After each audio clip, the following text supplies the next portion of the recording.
MA English Part 1 2018 First Annual Paper 1 Classical Poetry. Question 1. Explain with reference to context any three of the following stanzas. A. First stanza, the long love that in my thought I harbor, and in mine heart doth keep his residence, and to my face presseth with bold pretense. ये stanza याद रखें 2007 में भी आ चुका है, notes में मौजूद है, सर थॉमस वाइट है, फर्स्ट पोएम है नोट्स में, चैप्टर सर थॉमस वाइट का, पेज नंबर 653. पोएम का टाइटल भी यही है, the long love that in my thought I harbour. Translation है, द लॉन्ग लव, वो अरसा दराज से जो मोहब्बत थी, दैट इन माई थॉट, मेरी सोच में, आई हार्बर, परवान चढ़ी. एक अरसा से जो मोहब्बत मेरी सोच में परवान चढ़ रही थी, and in mine heart dose keep his residence, और मेरे दिल की गलियों में आबाद थी वो मोहब्बत, and to my face pressed with bold pretence, pretence नुमाया होना, अब मेरे चेहरे पर पूरी ताकत से अयां हो रही है. मीन्स वो मोहब्बत जो मेरे मन में थी, आज मुझे मेरा महबूब मिला तो पूरी मोहब्बत ऊद कर आई, बाहर निकल आई. यानी मेरी बिलवड ने मुझे भरपूर मोहब्बत में मुब्तला कर दिया, मगर अब नज़रें चुराती है बेवफा कहेंगी. बा यानी कि second stanza, wight resteth here, wight यहाँ लेटा हुआ है, that quick could never rest, ये मुतहरिक शख्स कभी आराम नहीं करता था. ये सरे का चैप्टर है. थर्ड इम्पॉर्टेंट पोएम है हमारे नोट्स में, और पोएम का नाम है ऑन वाइट्स डेथ. नोट्स में देखेंगे पेज नंबर 699. ये स्टेंजा 2013 में भी आ चुका है. वाइट रेस्टेथ हेयर, वाइट यहाँ लेटा मरा हुआ है, यहाँ मर मुक के यहाँ लेटा है. That quick could never rest, और ये ऐसा मुतहरक शख्स था जो कभी आराम नहीं करता था. ये शागिर्द सरे अपने उस्ताद के बारे में कह रहा है उसकी डेथ पर, हुज हेवनली गिफ्ट्स, और इसके अंदर ऐसे करेक्टरिस्टिक्स थे, ऐसी खसूसियात थी, ऐसी इसके अंदर खुदादाद सलाहियतें थी जो खूब चमकी, इंक्रीज्ड, बड़ी चमकी बाय डिस्टेन. जब क्रिटिक्स ने इसके ऊपर क्रिटिसिज्म किया, जब लोगों ने इससे नफ़रत की, जब लोगों ने इससे गुस्सा किया, नकादों की नफ़रत में इसकी खुदादाद सलाहियतें बढ़ गई हैं. बस सरे कहना चाहता है, बस उस्ताद वाइट बहुत ही कमाल शख्सियत और शायर थे. खा यानी कि सी पर देखें, आँखों दे had with them for the nuns, उनके साथ एक कुक भी था, बेमकसद ही साथ था. जेफरी चासर का ये chapter, prologue to the Canterbury tales, page number 137 in our notes. Chapter है पूरा the cook's portrait. A cook they had with them, उनके साथ, किन के साथ? पिलग्रिम्स के साथ, वो जो ज़ियारत करने वाले लोगों का रेला जा रहा था. बहुत सारे करैक्टर उसमें थे. उसमें सार्जेंट भी था, उसके नाइट भी था, स्क्वायर भी था, प्रेरस थी, वाइफ ऑफ बैथ थी, कुक भी था एक cook. To boil the chickens क्या खूब वो बॉयल करता, विद द मैरे बोन्स, हड्डियों समेत. हाय हाय लाहौरी पावे बनाता, वो मुर्गे के लाहौरी पाए कमाल उबालता था. एंड पाउडर मर्चेंट, मरखैक्ट लिखा हुआ है, चलो पाउडर मरखैक्ट और जायकेदार पाउडर डालता ठाट, जिससे तेज हो जाता जायका। एंड गैलंगेल और वो खुशबूदार काई जड़ी बूटी डालता। अरे वो खुशबूदार जड़ी बूटी डालता था, पाउडर डालता था, मुर्गी का सालन बहुत अच्छा बनाता था, और ये भी ज़ियारत पर जा रहा था, बेमकसद ही था। यहाँ पर ये कुकिंग करने के मूड से यहाँ पर नहीं आया था, बल्कि ये मशहूर था सिर्फ कि तड़का देता है तेज़ जायकादार पाउडर का और खुशबूदार काई का।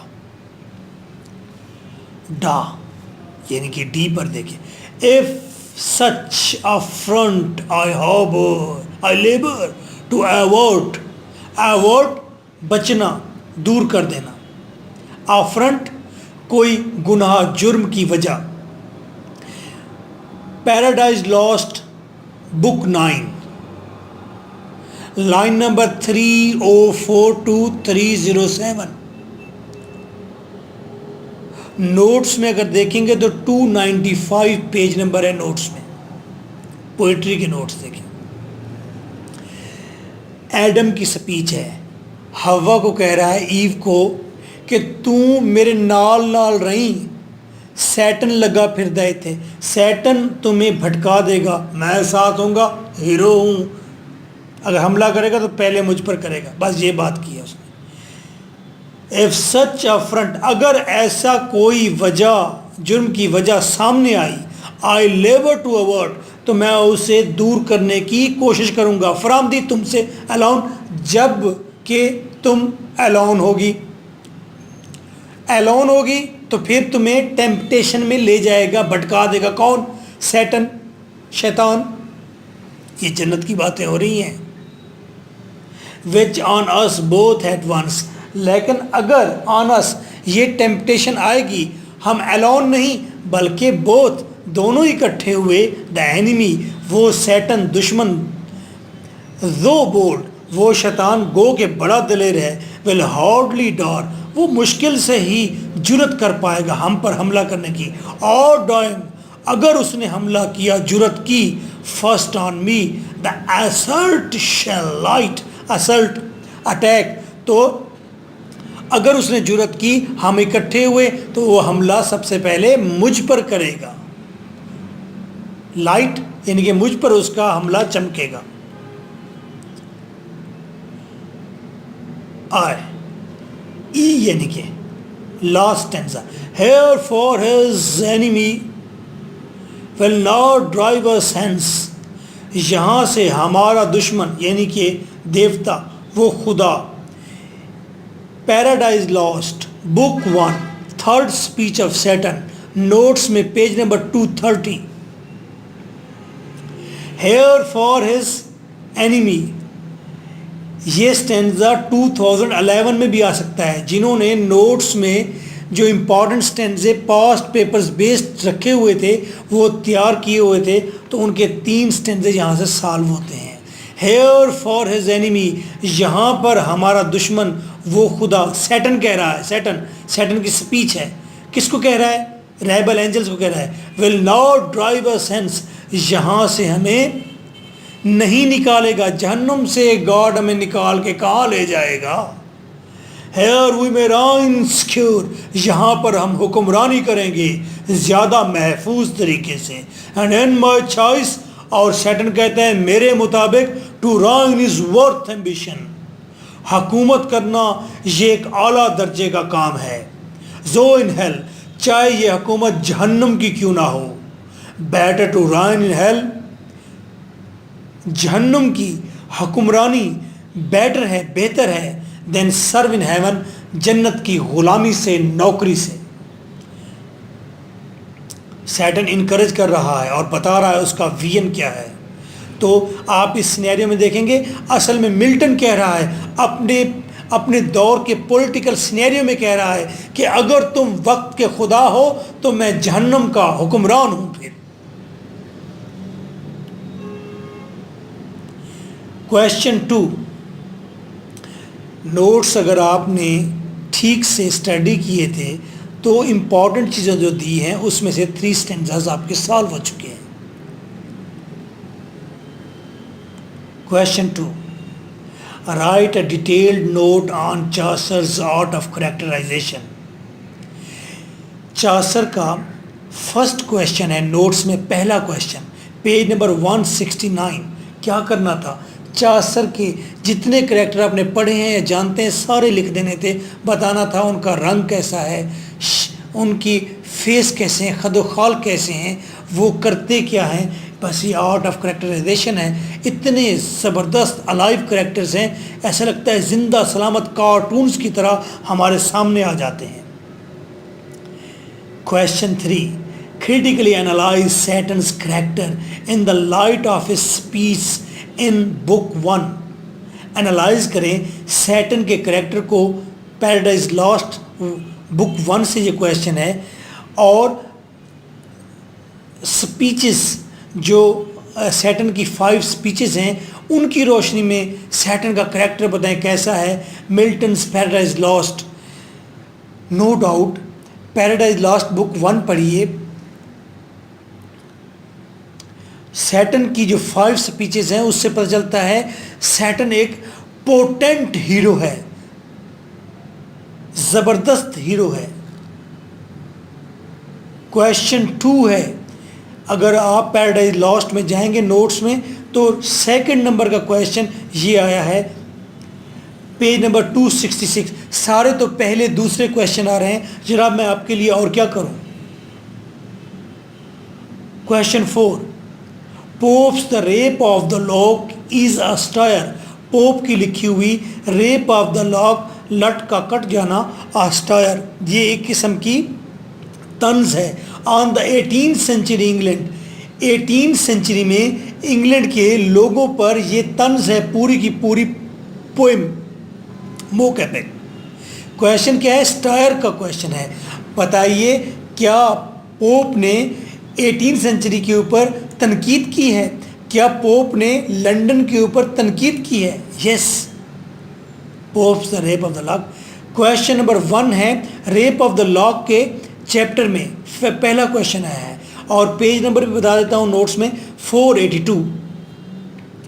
Question 5, how far would you agree that Samuel Johnson statement, that Samuel Johnson ने एक स्टेटमेंट दी है जॉन डन के बारे में कि जॉन डन की जो पोएट्री है, इन डन्स पोएट्री, डन की पोएट्री में हेट्रोजीनियस आइडियाज़, बिल्कुल मुनफरद आइडियाज़ को आर योक्ड, उसको आपस में टकरा दिया जाता है, जोड़ दिया जाता है टुगेदर आपस में।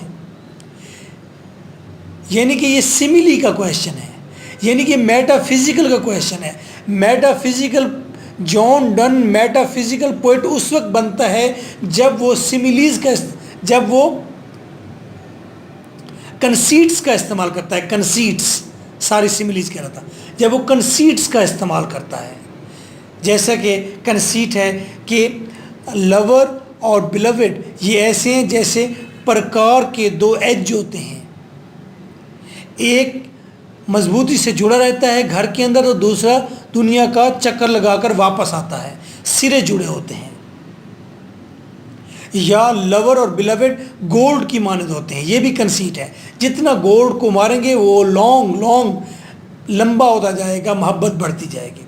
तो जॉनसन कहता है ये हेट्रोजीनियस आइडियाज़ होते हैं, प्रकार कहाँ मैथमेटिकल डिवाइस है और कहाँ लवर और बिलवेड ये एक टेंडर फीलिंग्स, टेंडर कोई आइडिया है। तो इन दोनों को मिलाना ये हेट्रोजीनियस आइडियाज़ थे जिनको ताकत के साथ आपस में टकरा दिया गया, मिला दिया गया।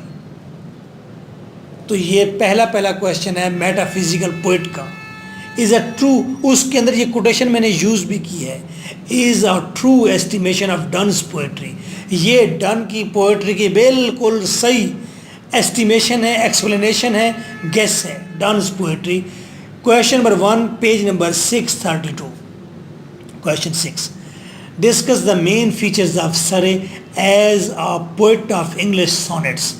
इंग्लिश सॉनेट्स का पोएट है, उसकी फीचर्स क्या हैं। लव पर लिखता है, बिलवेड पर लिखता है, पैट्रा रैकन स्टाइल है उसका, और भी क्वालिटीज़ हैं। अरे बाबा कोई ख़ास क्वालिटीज़ नहीं है। आप क्वेश्चन 1 है, ये भी सरे के चैप्टर का क्वेश्चन 1 है, पेज नंबर नोट्स में 710 है, 710 जो फीचर्स मेनू मुझे लब्बी हैं मैंने इसमें लिख दिए हैं। Question 7, critically examine the followings. Critical appreciation लिखनी है। प्रोग्रेस इन चार्सर्स पर लोग इतनी ज़बरदस्त स्ट्राइकिंग नोट्स के अंदर मैंने इसकी मैंने क्रिटिकल एप्रिसिएशन लिखी है। ऐसा तो एग्जामिनर ने भी नहीं सोचा होगा। जब ऐसा लिखेंगे, पॉइंट के साथ लिखेंगे, तो वो भी आपको अप्रिशिएट करेगा। This is your host lecturer M.K. भुट्टा। ओह, देयर इज़ वन मोर, एक और भी है। दे फ्ली फ्रॉम मी, वो सारे मुझसे चले गए। ये पोइम किसकी है? वाइट की पोइम है। कहते हैं सारी मेरे घर आती थी, मुझसे मोहब्बत का इजहार करती, लहकती चहकती, शाख शाख लचकते हुए बदन, सारे ही नस गए, सारी बिलवेड्स मुझसे चली गई हैं। तो पेज नंबर 656 ये बुरी बातें वहाँ लिखी हुई हैं। So nice of you. बस यही पेपर था।